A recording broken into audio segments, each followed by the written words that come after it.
Hello listeners and welcome to Boomerang.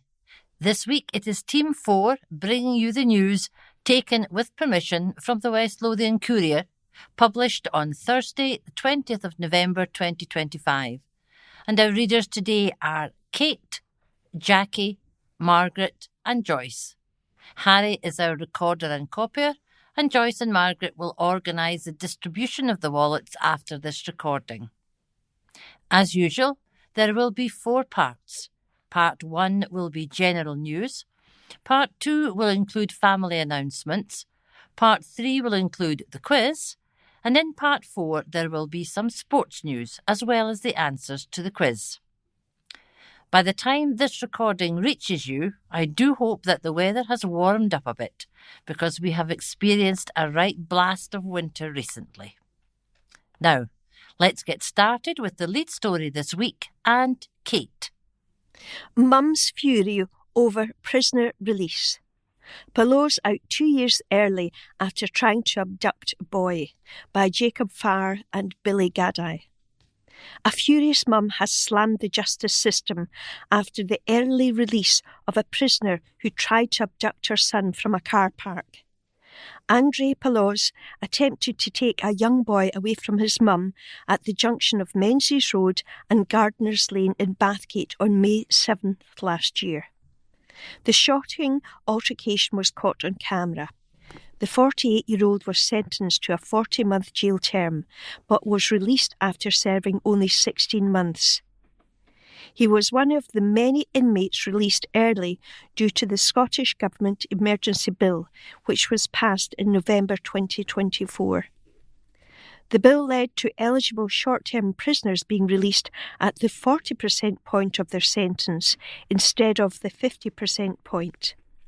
The mother, who wishes to remain anonymous, was outraged at the decision. She told our sister title Edinburgh Live, "I cannot believe he has only served 40% of his sentence, considering what he did to us. He had been researching stage kidnap videos before he approached and tried to take my child. We have been traumatised by this as a family. It was a terrifying experience. He should have been in there for longer.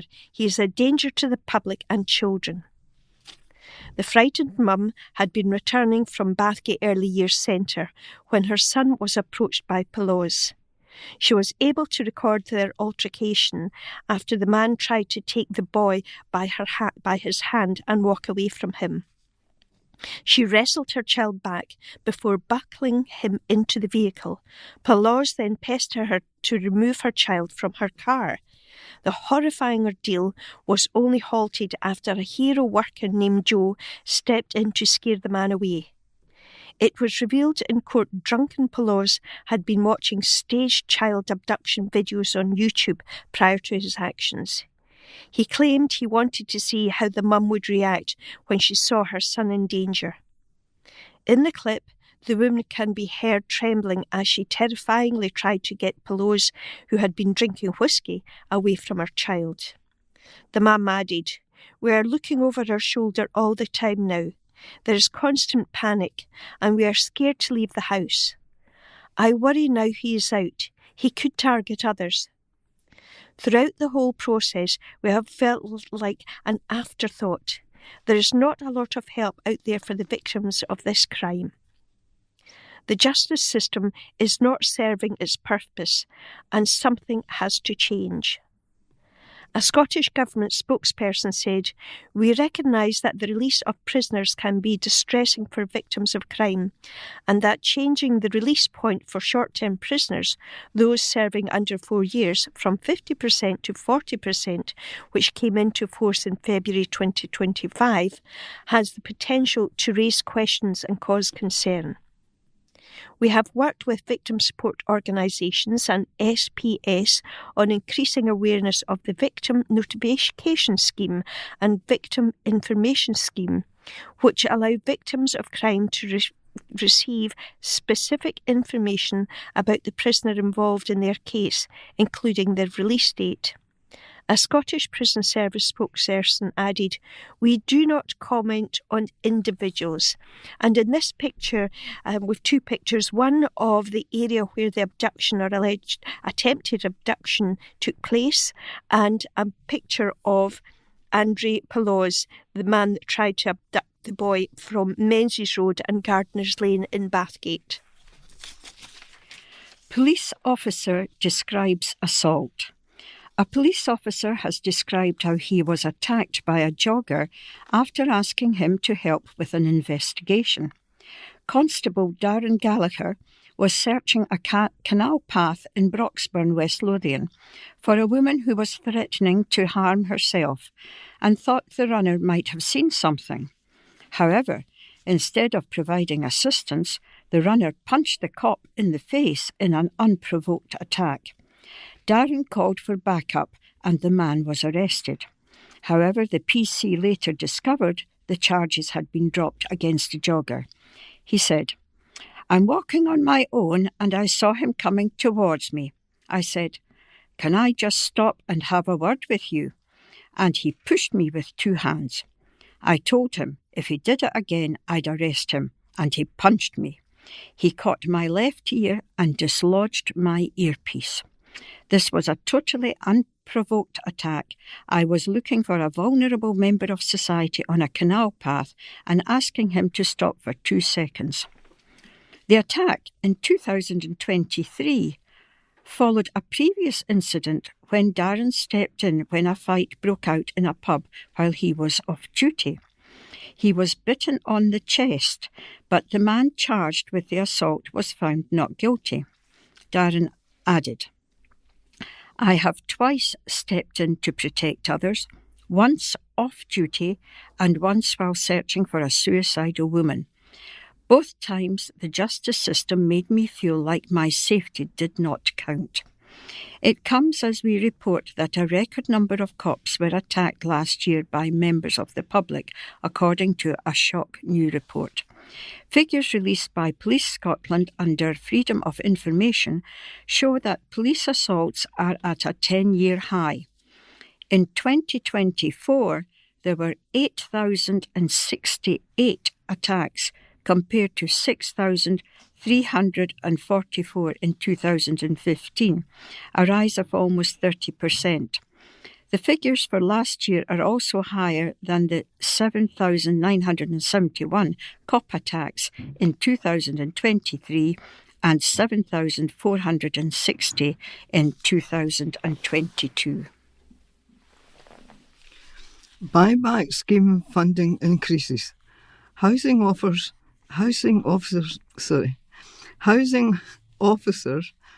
have welcomed increased funding for its buyback scheme and promised more money for new council homes. But the Scottish Government's response to its declared housing emergency is not enough to relieve the pressure put on waiting lists. And some suggestions, including redesignating contemporary accommodation as permanent, a practice known as flipping, brings new problems, councillors heard. The Scottish Government has pledged to deliver up to £4.9 billion of investment across Scotland in the coming 4 years, with homes delivered through a mixture of public and privately targeted funding. In West Lothian terms, that means £1.1 million, and more will also be spent on buying back ex-council homes to increase the stock.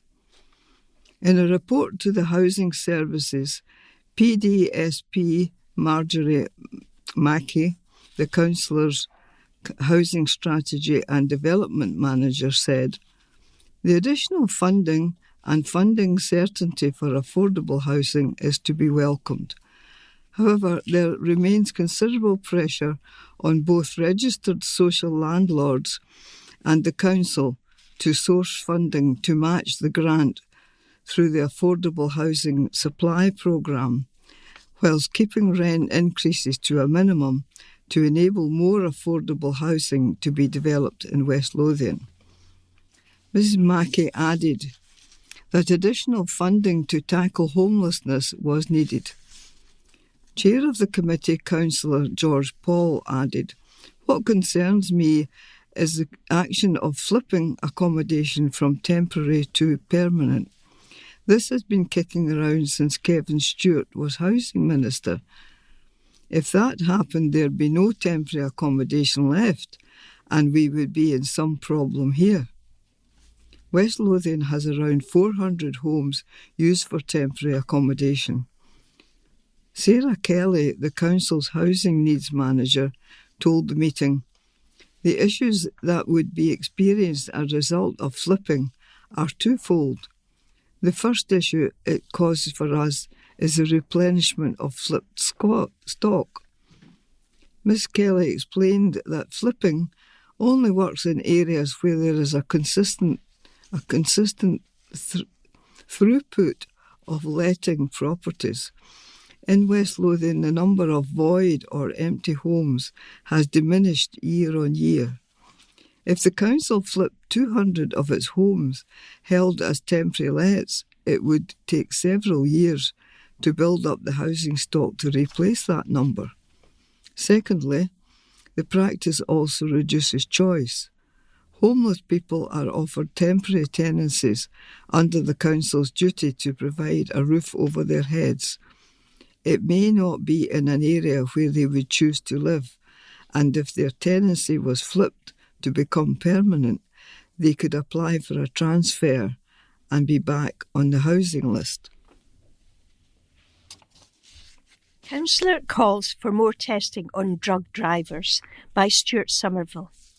Local police have welcomed the extra training that will be given to frontline officers with the skills to carry out roadside drug driving tests. At the August meeting of Bathgate's local area committee, Labour councillor Harry Cartmill called for vigorous testing of drivers after complaining about smelling cannabis as he cycled past cars. He returned to the issue at the latest meeting of the committee this week, pointing out that while he was cycling less than in the summer, he still smelt the drug wafting from cars. "On a weekly basis, I smell cannabis coming from cars. Has there been many instances where drivers have been stopped?" he questions. Sergeant Jamie Duthie told the meeting that since the issue was first raised, he had learned that training on use of the drug testing kit was rolling out across Scotland to frontline officers instead of just traffic police. "It's great news as far as I'm concerned," he told councillors.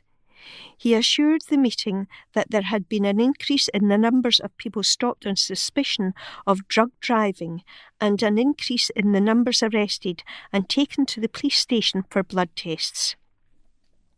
In the wake of Councillor Cartmill's request at the August meeting, the local Democracy Reporting Service revealed plans for a 1 million rollout of national drug testing by Police Scotland following as a small-scale trial. As the LDRS reported, Police Scotland is planning to crack down on drug drivers by training over 300 extra frontline officers to carry out specialised roadside tests. Police Scotland estimates the move will enable around 700 drug wipe samples to be sent for testing every month, the equivalent of 8,400 tests a year. The cost to taxpayers will be more than 1.4 million, but senior officers claim the move will have a positive impact on road safety. A force reported admitted that the long-term goal of a force-wide rollout of drug wipes would be required the support of significant investment in forensic services to cope with the scale and the nature of drug driving. The incremental rollout is scheduled to begin in October and continue to April and October next year before concluding in April 2027, by which time 315 officers, or 3.2% of frontline police officers, will have gone through the training course. Offenders face severe penalties, with a drug driver conviction resulting in 3 to 11 penalty points or a driving ban of at least 1 year. Guilty drivers also face fines of up to £5,000 and 6 months in prison, or a combination of those penalties. And there's a picture of the councillor, Harry Cartmill, standing, looking alert and hopefully waiting for something to happen. Pupils escape from burning bus, and this is by Lee Dalgetty. Pupils were forced to flee from a burning school bus on a busy West Lothian road. Emergency crews rushed to Blackness Road, just outside Linlithgow, near its junction with Springfield Road, at 12:40 p.m. on Friday, November 14th. They had received reports a bus carrying school children from Linlithgow Academy had gone up in flames. 2 fire appliances raced to the scene while police closed the road. After the inferno was extinguished, the E&M Horsburgh bus was seen being recovered from the scene at around 2:45 p.m.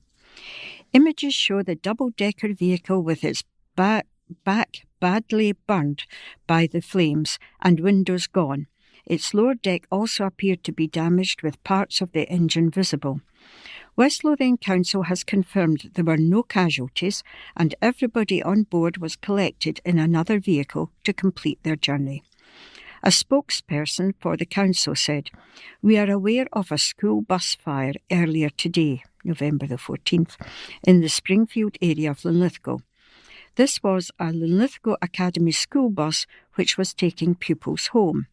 Emergency services attended and we understand the situation has been dealt with. We have been advised that there were no injuries, thankfully, and all pupils disembarked very quickly. All pupils were picked up in another vehicle. The incident took place on Blackness Road, opposite the entrance to Springfield Road. The road was closed but has reopened. A local resident who saw this taking place told Edinburgh Live, "I got there just as the police had stopped the traffic in all directions so the bus could be removed. When the recovery lorry reversed back, you could see the back of the bus was completely burned out and some of the upstairs windows were missing. Once the traffic could move again, there was a pile of ash on the road and you could still smell burning." A Scottish Fire and Rescue Service spokesperson said, "We were alerted at 12:40 p.m. on Friday, November the 14th, to reports of a fire affecting a double-decker bus on Blackness Road, Linlithgow. Operations Control mobilised 2 appliances to the scene, where a number of passengers and the driver had already evacuated the vehicle. Crews worked to make the area safe. There were no reported casualties. Police Scotland and E&M Horsburgh have also been contacted for comment." Have your opinion on climate proposals. Linlithgow MSP Fiona Hislop is encouraging individuals and groups across West Lothian to take part in the Scottish Government's consultation on its climate change plan. The draft plan, announced in early November, sets out over 150 actions to reduce emissions across sectors between now and 2040. Ms Hislop said, "Tackling climate change requires action from all levels of society, from governments to grassroots organisations and individuals. I know that West Lothian is home to many passionate groups and residents who are already working hard to promote sustainable living and protect the environment. Whether it's about improving air quality, securing warmer homes, or supporting active travel, your views can help shape a plan that delivers real benefits for our communities. The consultation is open until January 29th next year. Have your say at https://consult.gov.scot.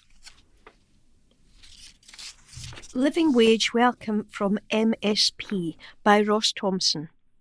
At the start of Living Wage Week, Amman Valley MSP Angela Constance has welcomed news that a record of 4,000 employers in Scotland are now paying their staff at least the real living wage. This now benefits approximately 72,000 workers.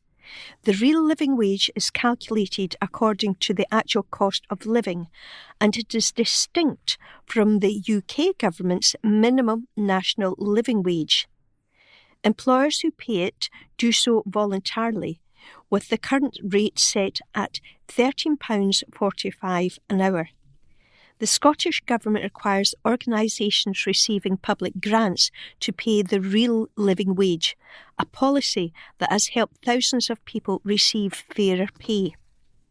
As a result, Scotland has now around 5 times more accredited real living wage employers than the rest of the UK.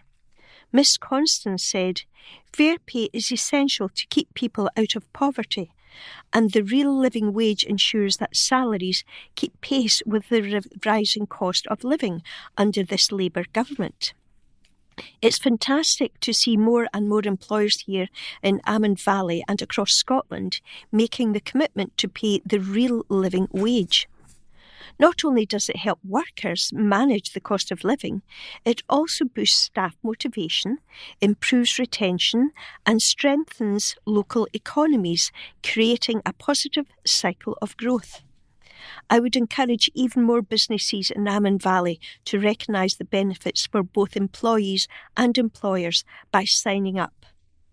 I am proud that Scotland leads the way on fair pay and that the Scottish Government itself is an accredited real-life living wage employer.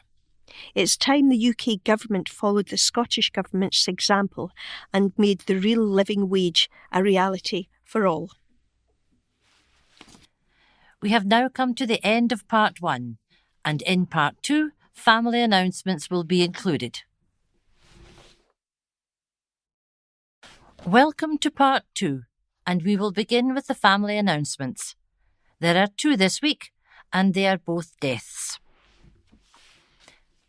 Beattie, Elizabeth, known as Betty, 29/11/1945 to 26/10/2025. Peacefully at St John's Hospital on Sunday 26 October 2025, Betty, aged 79 years, beloved wife to Hugh, cherished mum to Caroline, Janice and Andrew, a treasured Nana and great-Nana, and a dear friend and neighbour who will be deeply missed by all who knew her. Cullivan, John, peacefully passed away with his family by his side on Sunday 9th November 2025. John Cullivan, aged 88 years, Provost of Perth and Kinross from 1996 to 1999. Much-loved husband of the late Sheila Cullivan, dear father of Graham, Craig, Scott and Gavin, loving father-in-law of Pamela, Yvonne and Angie, cherished grandfather of Shannon, Liam, Owen, Ross, Rona, Blair and Florence, uncle, cousin and good friend to many who will be sadly missed. R.I.P. Reception of remains, St John's R.C. Church, Perth, Tuesday 2nd December at 5 p.m. Requiem Mass, Wednesday 3rd of December, 10 a.m. Committal thereafter, Ochterarder Cemetery, to which all are welcome. Family flowers only, please. And that completes the family announcements for this week. So we will now go back to general news and Jackie. Thank you, Joyce. Man left puzzled by pulsating lights on video. And this is by Jacob Farr. Excuse me. Residents in a West Lothian town were left puzzled after pulsating lights were captured on video. Andrew Ellis from Livingston was returning home from work when he spotted a set of lights over the Rayburn Rig estate. He spotted the triangular set of lights in low cloud cover on Friday, November the 7th at around 8:30 p.m. In footage of the strange occurrence, the lights can be seen hovering above the skyline in a triangle formation, fluctuating at various strengths. Speaking to our sister title Edinburgh Live, Andrew said, "After arriving at Livingston North train station from Bathgate, I took my usual walk home to Knightsbridge. I walked along a dark path parallel to the tracks, and to my left was Rayburn Rig Estate. At the end of the path, before turning right down towards the walkway bridge, I crossed to the other side before noticing a strange cloud which seemed to be slightly pulsating. I thought nothing of it, but then I noticed what looked like a huge row of lights pulsating. Some were brighter in the middle, and each seemed to align in a triangular shape. That's when I got my phone out and started recording for over 6 minutes. I've lived with my partner for 7 years in the area, and we have never seen anything like that before. It seemed to just hover in the cloud like it was concealing itself. I found it mind-boggling, so I posted it on a website for UFOs and UAPs. It just went crazy in a couple of days. UFO and UAP enthusiasts from across the world chipped in with their explanations. However, Andrew was not buying them, believing the lights behaved in a certain way that could not be easily justified. He shared a picture of the location in daylight. He added, "The majority of people have been great, but a few believe it is cars on a mountain, the Starlink or fireworks, but none of that makes sense. There are no mountains there or roads, and fireworks don't stay in the sky like that. I have taken photos and video of the same place I was standing just to show people there is nothing but sky.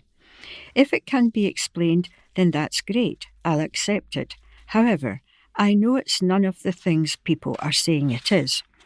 A lot are saying Starlink, but I know Starlinks in space don't hover about in a low cloud over a Scottish town. There's 1 or 2 people saying it's planes, but they don't fly in a row like that as a fleet very close together from Edinburgh Airport." Andrew said while he is not confident it is aliens, he does not rule out extraterrestrial life or potential military hardware that the population is unaware of. He said, "I know what I saw, and I'm not saying it's aliens, but it could be our military, something we don't know about. But I'd like to think there's more than just us out there.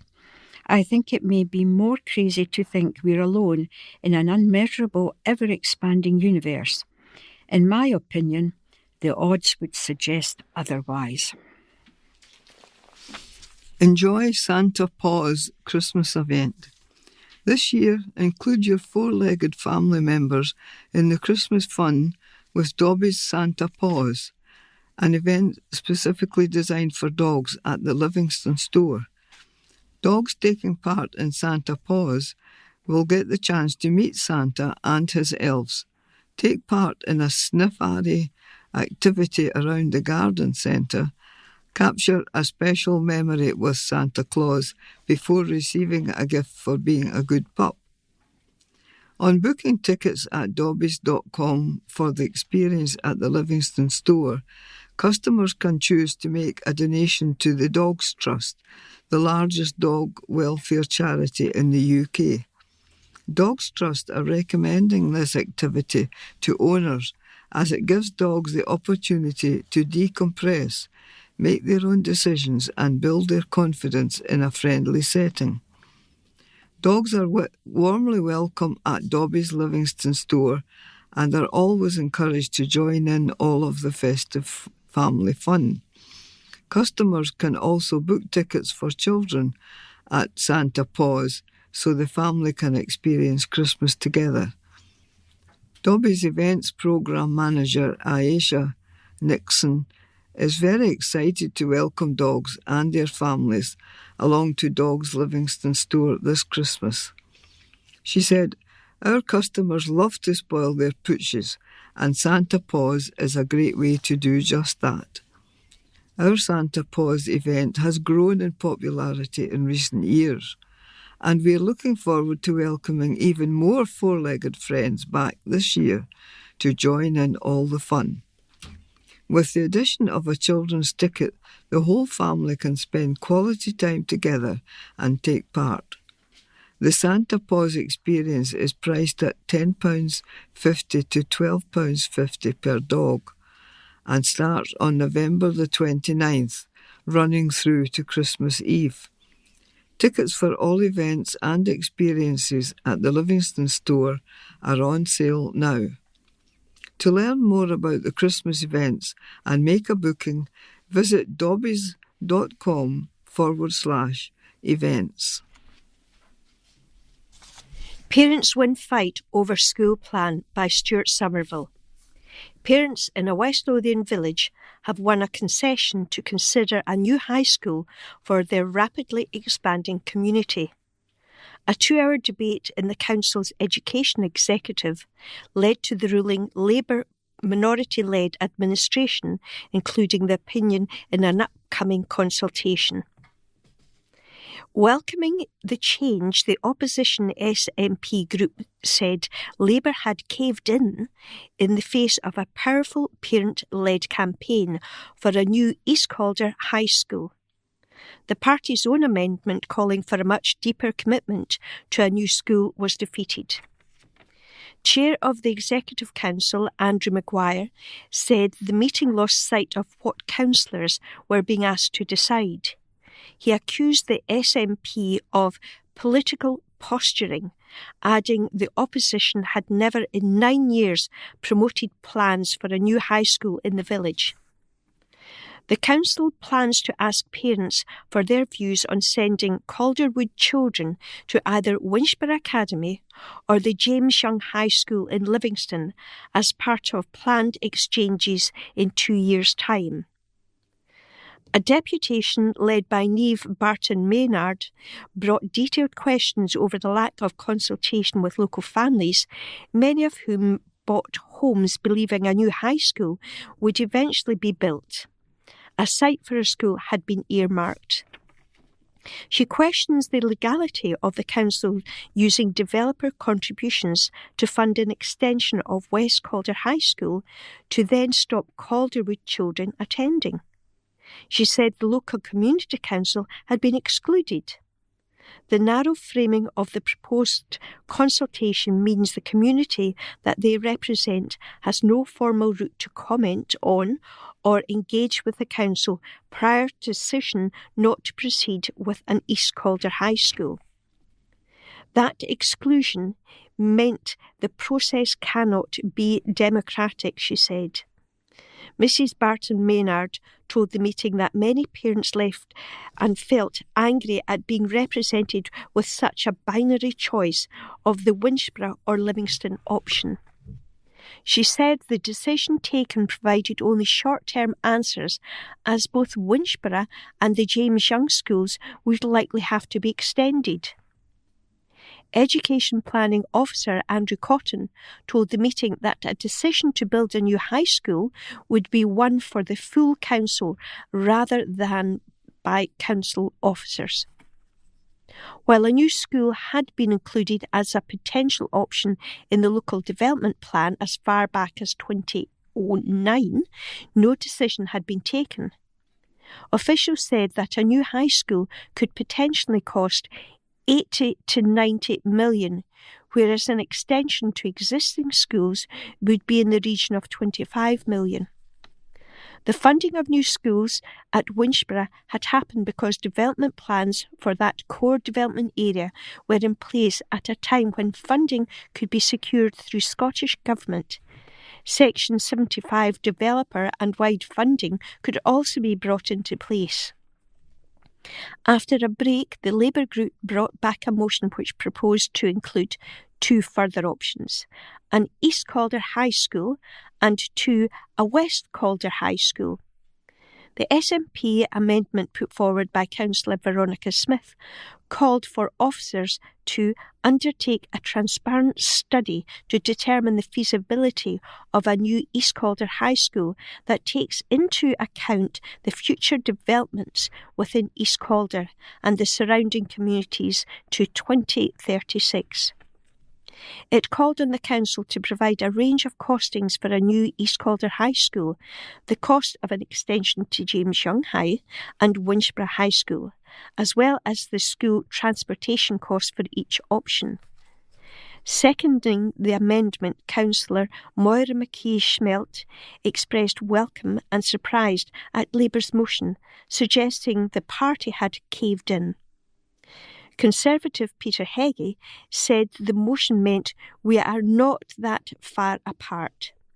Labour veteran Tom Conn thanked the deputation for their representation and the officers for their responses. He added, "What was presented by the SNP sullies that presentation with political name-calling.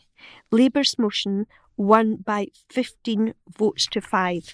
And as part of this, it shows you a nice picture of the Winchborough Academy, but states it is 7 miles from East Calder, and there are few A-road connections to the village. Butcher Boyle enjoys Parliament reception, and this is by Ross Thompson. Boghall butcher Paul Boyle has had his High Street heroics applauded in the Scottish Parliament. The dedicated community businessman recently enjoyed taking part in a celebration of Scotland Loves Local reception. Mr. Boyle of Boghall Butchers in Bathgate was named as the High Street hero for the Lothian region in the Scotland Loves Local Awards last month. The Holyrood event saw all of the winners and finalists in the awards congratulated by Public Finance Minister Ivan McKee. It shone a spotlight on community-led action which is making a difference across the country. Spearheaded by Scotland's Towns Partnership, the STP, and supported by the Scottish Government, Scotland Loves Local champions the critical difference of choosing local and supporting local businesses in building stronger, fairer, wealthier and more sustainable communities. Kimberly Guthrie, STP's Chief Officer, said, "Through Scotland Loves Local this year, we have been celebrating the fact that it's people who make places. The achievements of the winners and finalists in our awards are testament to that fact. Through their vision, innovation and determination, they not only helping to create a new future for the places they call home and work, but inspiring communities the length and breadth of the country. Community-led activity is at the forefront of positive change across Scotland. We have seen a real resurgence in that in recent years, and it's critical for our economy that we keep that momentum going. Everyone can play their part in supporting that by choosing local." Paul, who was accompanied at the celebration by his wife Christine, is no stranger to award success. Earlier this year, his kebab pie was crowned Supreme Champion at the British Pie Awards. He was awarded the High Street Hero accolade after judges heard about the trained chef's success in growing the business while remaining loyal to its community and its home in Margaret Avenue, Boghall, Bathgate. And there is a lovely picture of Paul and Christine holding the award between them. And Paul's got a dazzling smile and very smart in a blue suit, a paler blue shirt and a nice blue patterned tie. And Christine looking lovely in a white blouse which has blue sort of thistles traced through it. A really happy photograph.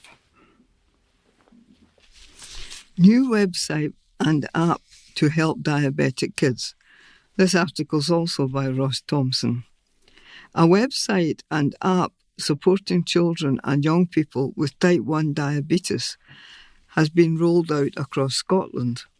The Digibeti platform provides age-appropriate resources and guidance for children, youngsters and families living with the lifelong condition, which occurs when the pancreas produces little or no insulin. Funded by the Scottish Government until 2026, the platform offers educational videos, quizzes and resources covering everything from managing blood glucose levels to dealing with sick days. It has a communication tool that enables clinics to send personalised information to patients and a personal diary where users can record insulin doses, appointments and notes. The content automatically adapts as children mature, ensuring it supports people from diagnosis through to adulthood, and resources are available in more than 100 languages.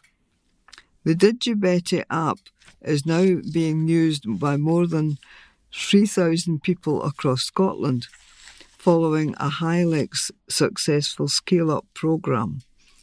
Dr. Robbie Lindsay, National Diabetes Lead at NHS Scotland, said, "As clinicians, we are keen to try to provide timely, convenient information to people with diabetes.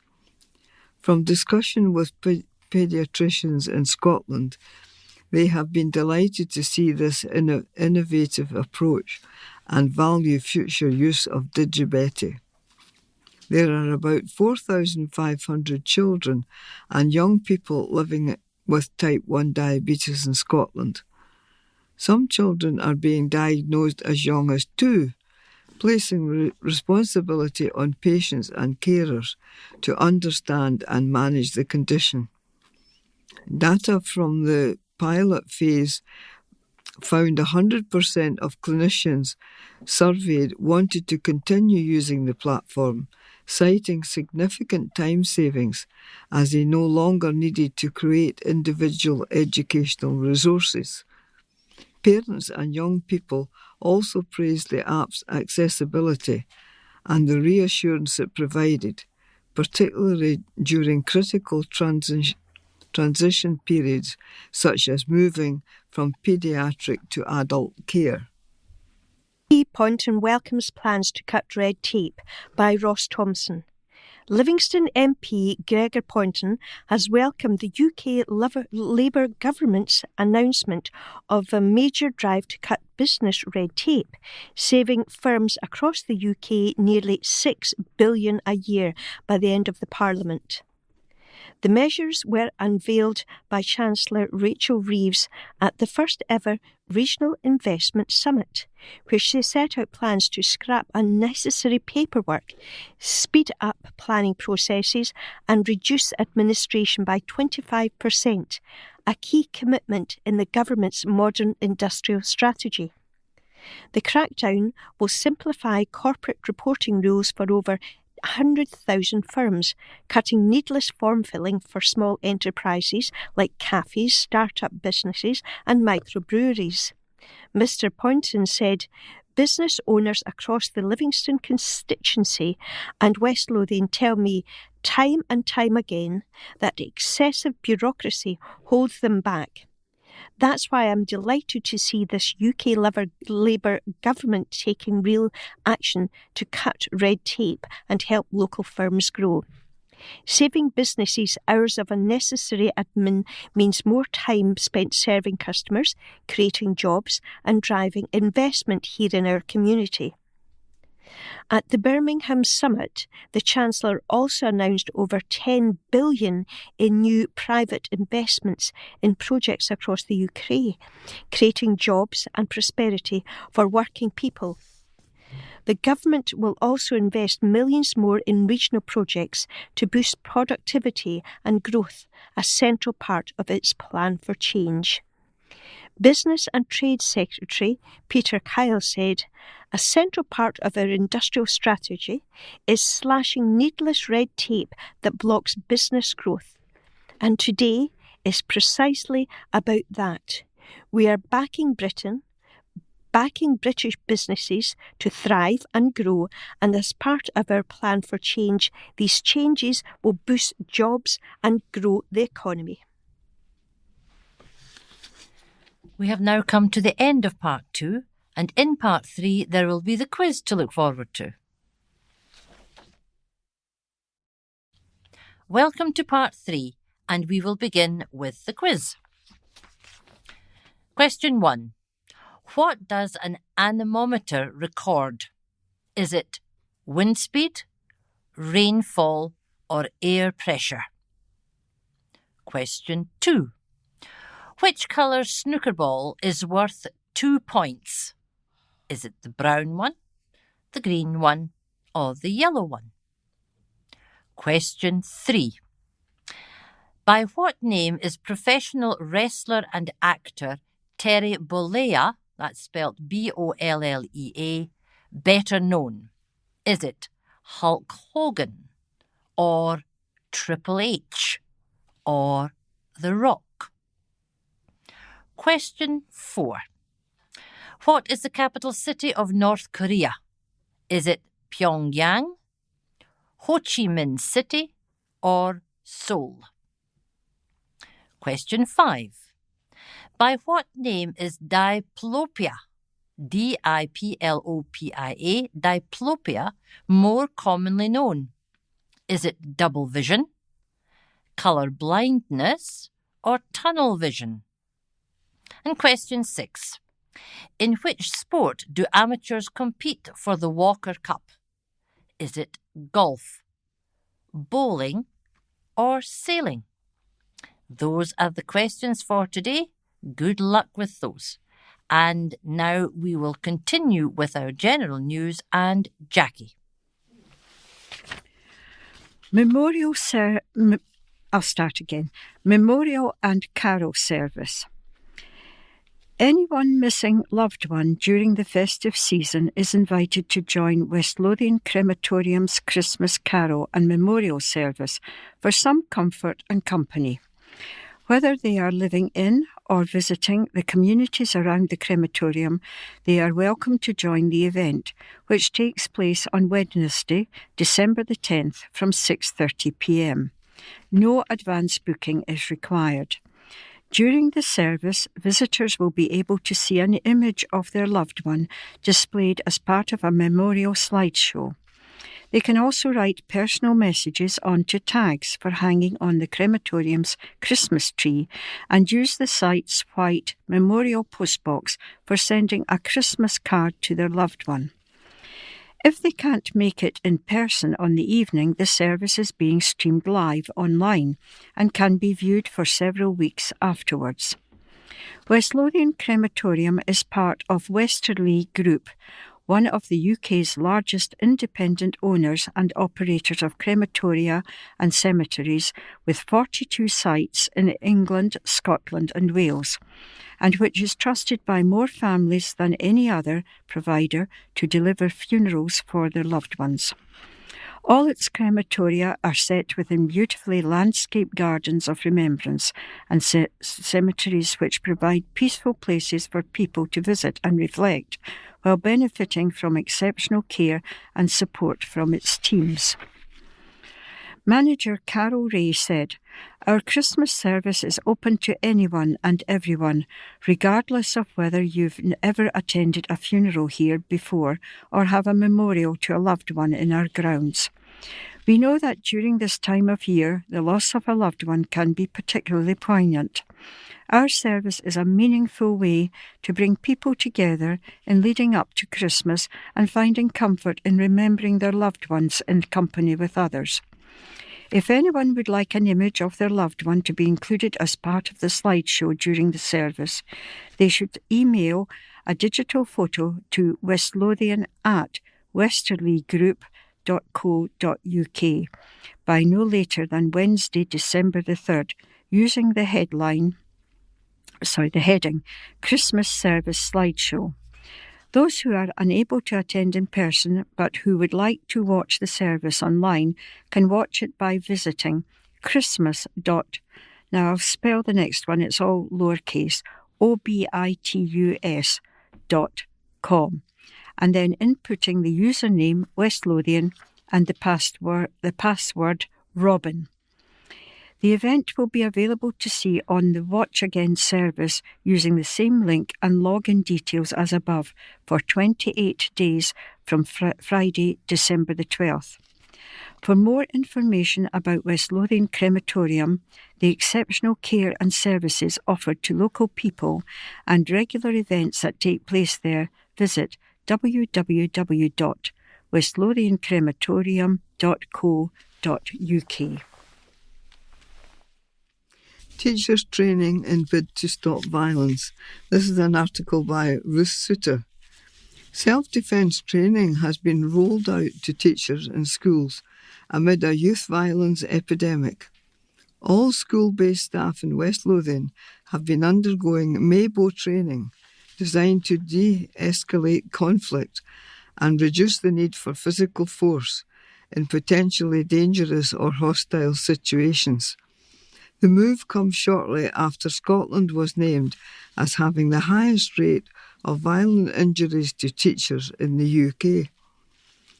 A source told the Daily Record, West Lothian Council have rolled out MABO training in all schools in response to situations with violence in classrooms. There have been that many assaults on teachers and staff that they feel this training can help.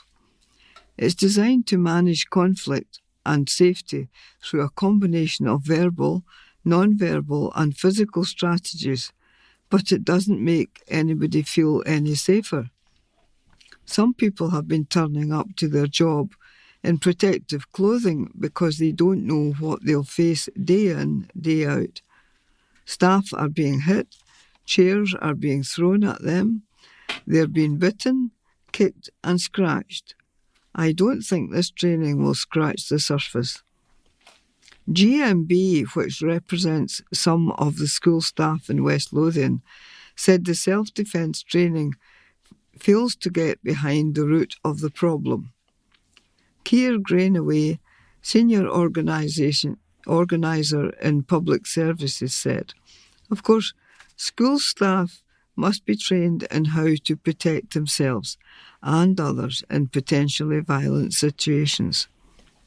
This is a bare minimum, but will only happen when education authorities fully acknowledge the scale of the crisis in our schools, and that demands full and consistent reporting of incidents across all our councils. Training staff to protect themselves through de-escalation is only tackling the effect, not the cause of what is a national emergency, demanding a national response. We need a clear-eyed assessment of what is happening in our schools and the additional pupil support demanded to make them safe." Scottish Labour Education spokesperson Pam Duncan-Glancy, MSP, said, "It is unacceptable that teachers are having to do self-defence training because of the levels of violence in classrooms. This underlines the extent of the failure by the SNP to tackle the problem. The government have totally failed to grasp the extent of the problem or provide the widespread meaningful solutions to keep teachers and staff safe. Only Scottish Labour is serious about supporting teachers and staff by tackling violence in our schools and to repair the damage done by the SNP during their 18 years in power." A West Lothian Council spokesman said, "As part of our ongoing commitment to staff and pupils in West Lothian, all school-based teaching and non-teaching staff are provided with training to support them. The modules promote safer de-escalation and positive approaches to behaviour management. The local authority are rolling out training through e-module and in-person training as part of a planned approach across all schools in West Lothian." And there's a picture of a typical classroom with the teacher asking a question and some of the children with their hands up to answer her. Volunteers hailed for hard work by Stuart Somerville, An absolute phenomenal army of volunteers is providing a range of social and practical services across northern Livingston. But in the age of social media, many people who would benefit the most are missing out because there's not enough information available offline. Now, council regeneration officers are looking at ways of promoting the dozens of clubs and activities that are available through venues such as Carmondine Library. Local regeneration officer Scott McGillop said at the meeting of the local area committee, "How do we promote the range of activities at Carmondine Library and the Northern Livingston Partnership? We are looking to work with groups to promote the different activities as well as promote the partnership centre itself as a venue." Councillor Alison Adamson said she had been talking to older people's groups to promote activities and realised she didn't have anything in print. "I could only talk about what I was aware of. It dawned on me that I don't actually have anything to say. No, here's the leaflet, here's some information." They won't necessarily be involved in social media, so printed copy stuff is certainly of great importance, and we can do our bit to share what we know about the services and activities and the absolutely phenomenal amount of volunteering work that's going on in our communities. A report to the committee listed around a dozen regular events hosted each week at Carmondine Library, serving all ages from toddlers to pensioners, offering a range of social and practical activities. Councillor Andrew Miller said, very much following on from Alison's point, there's so many good things happening, particularly when you look at the library update. It's tremendous. There's so much there, but unless you read this paper or unless you actually walk into the building, you have no idea that so many amazing things are happening. That applies to all groups. The big challenge seems to be how do we inform people what's going on? I know Dean's High School, I know Excite is trying to promote swimming there because most people don't think there's a swimming pool in Livingston, but there is. It's a big challenge to get information out there. Mr. McCulloch agreed, the easiest part is collating the information. The difficult part is about publicising it, especially in the current media age. Councillor Anne McMillan, chairing the meeting, said, I think we could have a look again and may get something back to see if we have made progress. Regular events at Carmondine Library include an adult learning class which runs during school term time, Wednesday, from 10 a.m. to noon. The Royal National Institute for Deaf People, RNID, drop-in is held on the fourth Monday of each month from 10:30 to 12:30, offering hearing aid maintenance, hearing checks and supports for those people affected by deafness, hearing loss or tinnitus. Free replacement NHS hearing aid batteries are also available. A visual impairment support group meets on the first Wednesday of each month from 10:30 till noon. The group provides an opportunity for those visually impaired to meet new people. Bookbug sessions are held weekly on Tuesdays at 10:30 for children under 5 and their parents or carers. Craft and Lego Club takes place each Friday from 2 to 3 for primary school aged children. All materials are provided free of charge. The Kids Coding Club runs fortnightly on Saturdays from 10:30 to 11:30, suitable for primary school aged children. The Adult Craft Group meets monthly, offering adults the opportunity to take part in creative activities. Finally, the Adult Book Group meets on the first Monday of each month from 2 p.m. to 3 p.m. And this has got a picture of Councillor Andrew Miller heaping praise on the various groups, saying they're doing amazing things.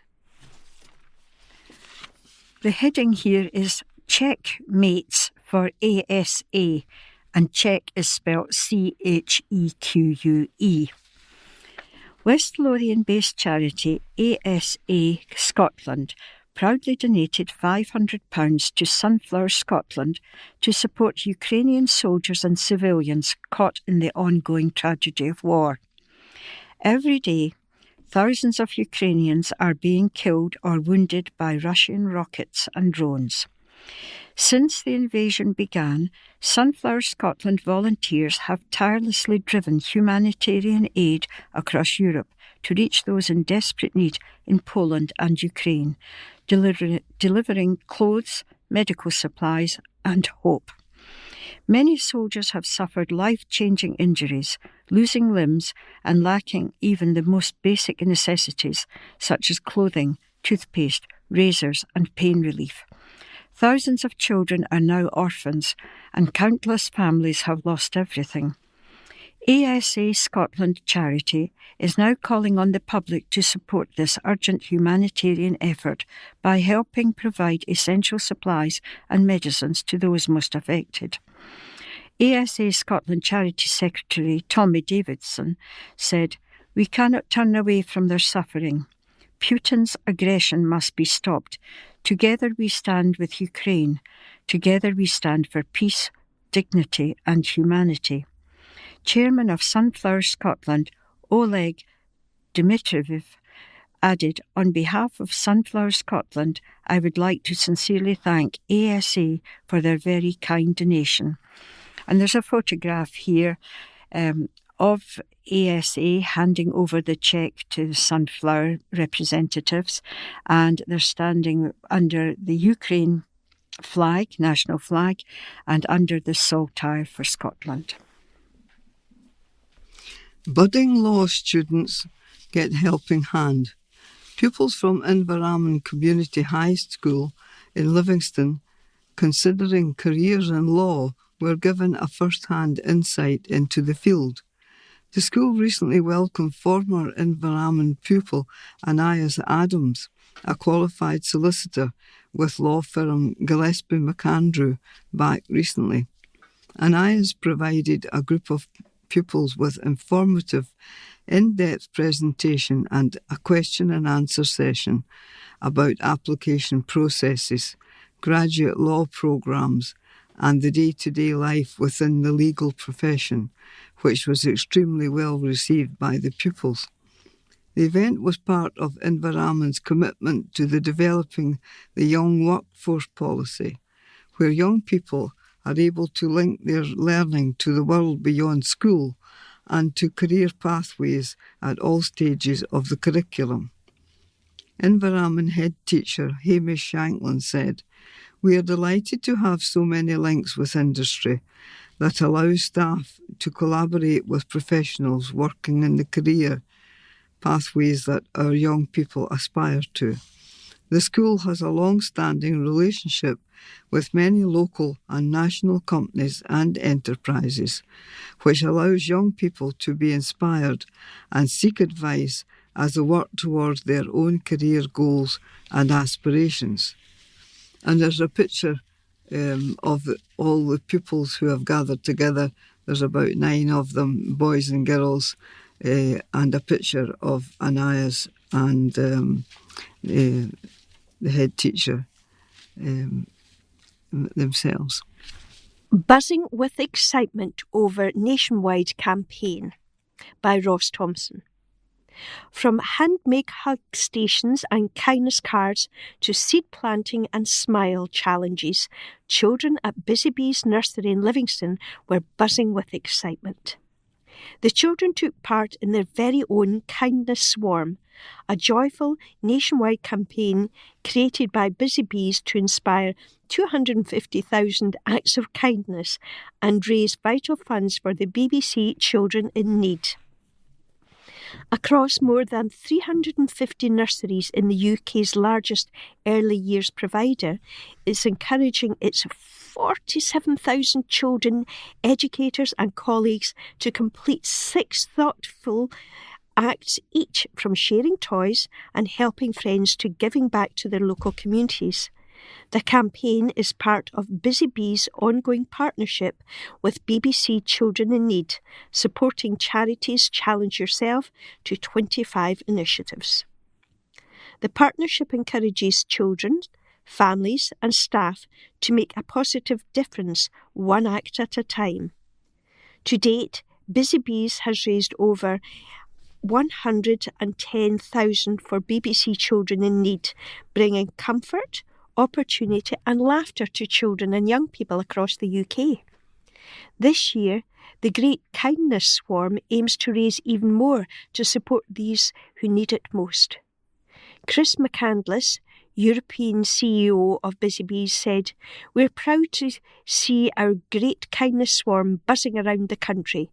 Our children are discovering that even the smallest act of kindness can spark something bigger in their nurseries, their communities and beyond.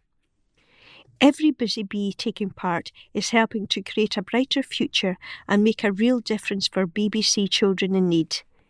Claire Hoy, Director of Income and Engagement at BBC's Children in Need, added, "We first partnered with Busy Bees last year to support children to thrive and be the best they can be. What a year it's been.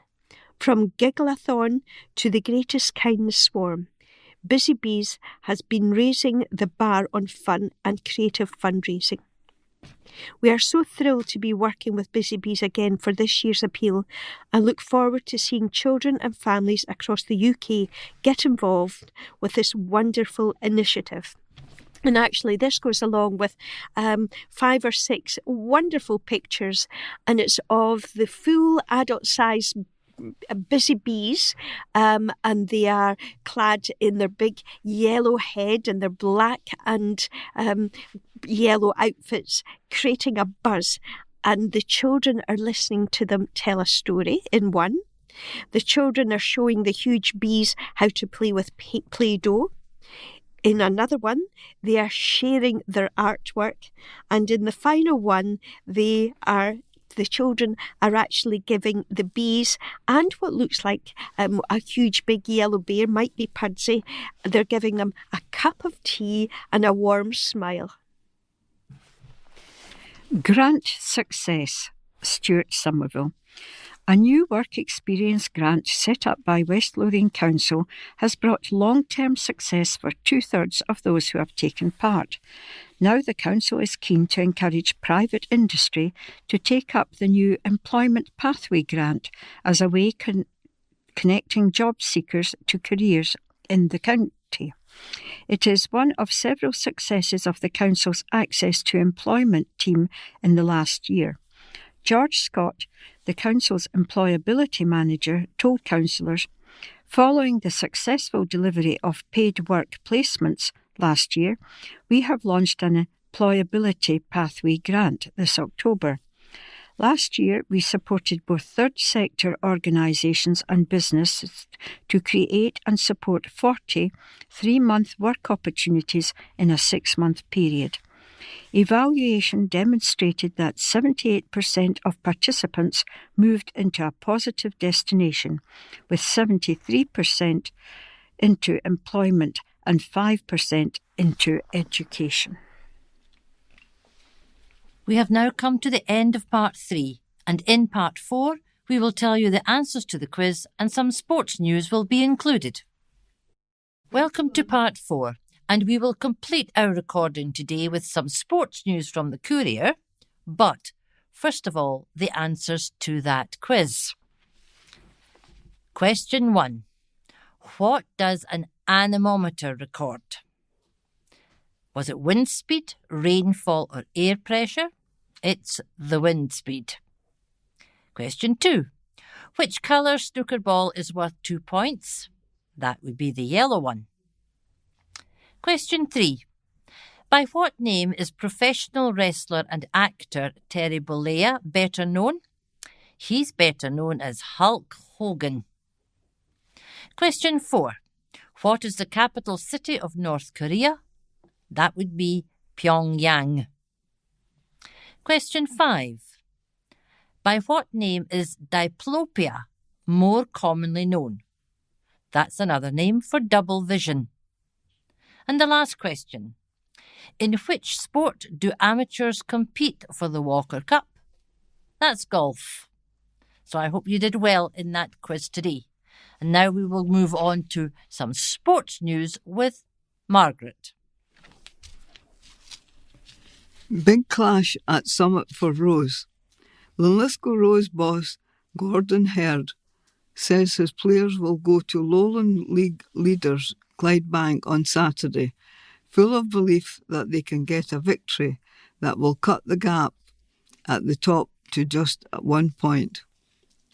The Gallant, who also have a game in hand over the Bankies, are 4 points adrift ahead of the clash at Home Park. It comes in the first week of a huge fortnight for the club, who face Queen's Park live on BBC Scotland next Friday night at Preston Field. Herd said, "I don't think it will make or break the season, but Saturday is massive. If we get something, it will get us back on track because we've had a wee bit of a falter in recent weeks. We are back playing like we should, so we just need to get to Clydebank and take care of things. This is why we are at this club. You want to be playing at the top end of the table and playing huge games. We've got mentality in our group that we should be going to Clydebank, rolling our sleeves up and seeing where it takes us. We need to go to Clydebank and not think about the Scottish Cup game. Kick-off on Saturday is 3 p.m. Shock of ages. Rangers versus Livingston, Premiership, Saturday, kick-off 3 p.m. by Paul Thompson. Livingston boss David Martindale says his Lions will need to show character and resilience when they return to action in the uncompromising Scottish Premiership on Saturday away to Rangers. The West Lothian outfit travel to Ibrox sitting bottom of the table, but do so off the back of two battling displays against Falkirk and Hibernian before the international break that earned last gasp draws. Martindale's men, who lost 2-1 at home to Rangers in September when Max Aarons hit a stoppage time winner, are just a point adrift of nearest rivals Dundee and now face a resurgent Rangers whose side, who have managed to pick up their league form since Danny Rawle took the reins from Russell Martin last month. It will be Martindale's first visit to the Govan ground since February 2024, and he feels the Lions will need to be at their resilient best to take something off Rangers and in a run of 6 straight defeats against them. He said, "It's going to be a difficult game, but I am looking forward to it. I have not been to Ibrox a few years now, so I'm looking forward to going back. I always enjoy playing the Old Firm in these big stadiums with the big crowds and the big atmosphere. But I am looking forward to seeing what we can do as a group, seeing if we can cause an upset. It is still a very capable Rangers team, so I am under no illusion how hard that is going to be. We were very unlucky in that first game. We had only ourselves to blame at a set play. We should have taken something from the game, but it is a different manager now, a different style of play, a different shape, so it presents us with different challenges this time round. You need all sorts of characteristics in a squad to be competitive in the Premiership, and I do believe we have been competitive in the league this season. I think there is more to come from this group. We've also had last-minute goals to get us points, which has been fantastic. But on the flip side of that, we've also conceded last-minute goals. Life at this level is uncompromising. You get punished for every mistake. It is tough, but we have shown some real character and resilience in the last couple of games, and we need to keep that going." He added, "I came into this league previously focusing on the opponent quite heavily. I said I was going to try not to do that so much this season, but the Old Firm away from home is a slightly different kettle of fish. I am going to focus on what we can do, how we want to apply ourselves, and what we can do in the game. Yeah, we'll look at what Rangers are good at, but I will focus more on my players as opposed to stopping Rangers. The Lions have registered 8 points from 12 games so far, and while Martindale feels it should be more, he stopped short of saying his side shouldn't be propping up the Premiership League and feels he has the squad capable of getting out of danger. He said, "I think performances haven't always reflected the points we have grabbed this season, but I don't want to seem disrespectful because I do believe the league table doesn't lie. We can certainly feel a bit hard done by in certain games where certain decisions and last-minute equalisers have gone against us. But over the course of 38 games, I am more than comfortable with what we have in the building and what it will give us to where we want to be this season." And it actually shows a picture of a small insert of a footballer heading into the net, and also Martindale, it says, running Gers close. Martindale saw Livy go within seconds of a draw against Rangers in September and wants to improve on that this weekend. Good luck.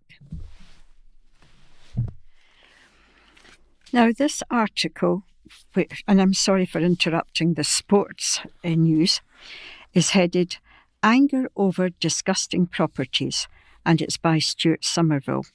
And I don't know if you want to keep in mind the photograph that I'm going to describe to you while I read the article. It's a photograph of obviously an ex-tenant's bathroom. And the state that it's been left in is beyond the word disgusting. The toilet is covered in excrement. The bath has black, it looks like dirt on the bottom of it, on the base, and the floor again absolutely pitch black. It really is awful. And the caption is, "What a mess. The majority of empty homes were left in squalid conditions." I can only imagine what the council workers must think when they go in. However, let's read the article. West Lothian housing officers are working to engage with tenants in a bid to cut the numbers of empty council homes trashed and abandoned. Housing officer Jennifer Benson told councillors that negative tenancy ends often result in homes needing major repairs before they can be relet. Last year, the Local Democracy Reporting Service revealed that the majority of empty homes were left in squalid conditions, classed as Category C, needing £10,500 of repairs. Questions on empty or void homes top most councillors' mailboxes as constituents see homes sitting empty for long periods at a time, when the waiting list is around 11,000. In Livingston South Ward, there were 31 void homes as of October the 1st, the local area committee heard. This is 12 more than the same period last year. There were 3 evictions in Livingston South in Q2, July to September, with a total rent debt value of £16,642. For the full year to date, 1st April to 30th September, there were 63 properties let. There were 81 new voids received into the service from outgoing tenants. Councillor Maria Macaulay asked, "How are we managing voids? I wanted to ask about the costs." Miss Benson, a project officer with the Housing Department, said, "We do have properties that are void and require a lot of work. I do understand that it is frustrating for people. It all comes down to the condition of the property. In a negative tenancy end, such as eviction or abandonment, the conditions can be very poor. At the recent Housing Services DPDSP, the Building Services Manager, Grant Taylor, told councillors that there had been an improvement in the turnaround time in which void properties were repaired and returned to let. A specific team concentrating on getting voids repaired was set up a year ago after growing problems with the numbers of voids across all wards. It costs around £10,500 to repair homes in Category C, the worst of conditions, to be relet. The majority of homes returned to the council are in this category. The poorer the state, the longer the refurbishment work takes. For Category B, the repair bill is £4,500. Very few homes come back to the council as Category A's, needing only £1,200 worth of repair work. Councillor Moira McKee-Schmelt asked if there was a way that housing officers could legally monitor the conduct of tenants and how they treat council homes. Miss Benson outlined that regular statutory gas checks were carried out by council staff, as well as compliance work on electrics, which gave council staff access to homes. Often, however, problems only became apparent when a tenant reaches out for help, having reached a crisis point through incidences such as ill health or issues such as hoarding. Miss Benson added, housing officers are concentrating more on tenant engagement, working with tenants to reduce as much as we can the properties coming back in poor condition. If people are paying their rent and engaging, we might not notice there is a problem until people reach crisis point. Behaviour and lifestyle can have an enormous effect. She added that housing staff would work with the tenants and also with other council departments such as social policy to help tenants facing problems. Electrical film on the ball with sponsorship. This is an article by Ross Thompson. West Lothian firm John Heaney Electrical has increased its sponsorship of local Scottish Premier Club Livingston. The electrical, mechanical and HVAC specialist has been a long-time supporter of the Lions, with this season seeing the company name proudly emblazoned on the first team squad shorts, as well as perimeter advertising at the stadium.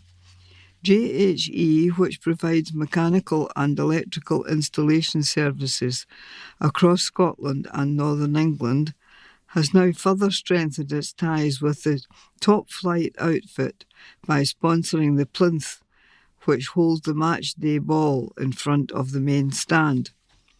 With the business based just a short distance from the ground at Brucefield Industrial Park, Managing Director Mark Heaney says there is a real synergy between JHE and the club, which bounced back from relegation last season to regain its place in the Premiership. We have supported Livingston FC for several years now and are delighted to see them back in the top flight where they belong, said Mark, who also sponsors skipper Ryan McGowan's home shirt. When the opportunity was presented to us to sponsor the plinth, we said yes, as it gave us the opportunity to further our support for our local team and it keeps the JHE name out there.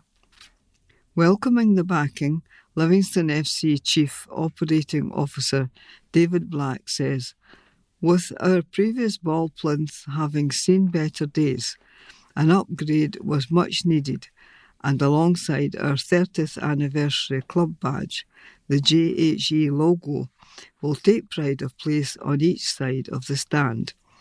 The match ball plinth takes centre stage at home games as both sets of players make their way out of the tunnel, and now John Heaney Electrical will be showcased at the same time. And there's a picture of the Livingston FC captain Ryan McGowan and the director Mark Heaney showing off the plinth and with a football on the top at the actual stadium.